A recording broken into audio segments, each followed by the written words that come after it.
பெங்களூர்ல இருக்கீங்க. வீக்கெண்ட் டைம்ல ஃபேமிலி அண்ட் குழந்தைங்களோட ஒரு 2 டூ 3 ஹவர்ஸ் பீஸ்ஃபுல்லா ஸ்பெண்ட் பண்ணணும். நல்ல ஒரு நேச்சுரலான பிளேஸ்ல நெனச்சீங்கன்னா, கண்டிப்பா இந்த பிராணி நீங்க விசிட் பண்ணி பார்க்கலாம். இது வந்து சோம்னஹள்ளில லொகேட் ஆயிருக்கு. இங்க ஊருக்கு வந்த புதுசுல பிராணிய ஒரு வாட்டி விசிட் பண்ணியிருந்தேன். அப்ப அந்த அளவுக்கு எனக்கு சாட்டிஸ்ஃபைடா இல்ல. ஏன்னா உள்ள அந்த அளவுக்கு அனிமல்ஸ் எதுவுமே இல்ல. அண்ட் எதுவுமே நம்மள டச் அண்ட் ஃபீல் பண்றதுக்கு அந்த அளவுக்கு வந்து அலோவ் பண்ணல.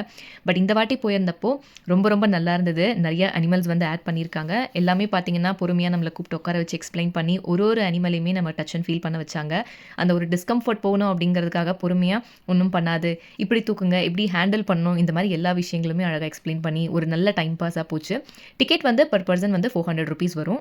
நாங்க போயிருந்தது வீக் டே அப்படிங்கிறதுனால பெருசா அந்த அளவுக்கு கூட்டம் இல்ல. ஒண்ணொண்ணும் பொறுமையா வந்து டைம் ஸ்பெண்ட் பண்ணி பார்த்துட்டு இருந்தோம். எனக்கு ஒரு சின்ன பூச்சினா கூட பயம். ஸோ நான் எதையுமே தொடவே மாட்டேன் அப்படின்ட்டு எல்லாமே தூரமா இருந்து தான் பார்த்துட்டு இருந்தேன். இது எப்படி இருக்கும்னு டச் பண்ணி பாருங்க. நாங்க புடிச்சுக்கிறோம் ஒண்ணும் பண்ணாது அப்படின்னு ஸ்டாஃப் சொன்னதுக்கப்புறம் ஒரு 2, 3 மட்டும் கொஞ்சம் பயம் இல்லாம தொட்டு பார்த்துட்டு இருந்தேன். இந்த ஒரு கேரக்டர் வரும்போது தான் கிச்சியோட முகத்துல ஒரு 1000 வாட்ஸ் பல்ப் எரிஞ்சதுன்னே சொல்லலாம். ஏன்னா பயங்கரமான ஸ்னேக் லவர் அவங்க.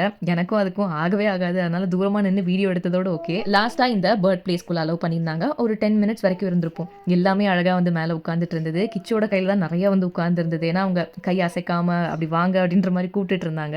எனக்கு வந்து என்னோட வீடியோ கிளிப்ப பார்த்தாலே சிரிச்சிருவீங்க. அந்த அளவுக்கு ஒரே ஒரு பேர்ட் தான் வந்து தலையில உட்காந்துச்சு. அதுக்கும் நான் ஊரே கூட்டிட்டேன். பெங்களூர்ல இருக்கீங்கன்னா, கண்டிப்பா இந்த பிளேஸ நீங்க விசிட் பண்ணி பார்க்கலாம். ரொம்ப ரொம்ப சூப்பரா இருக்கு.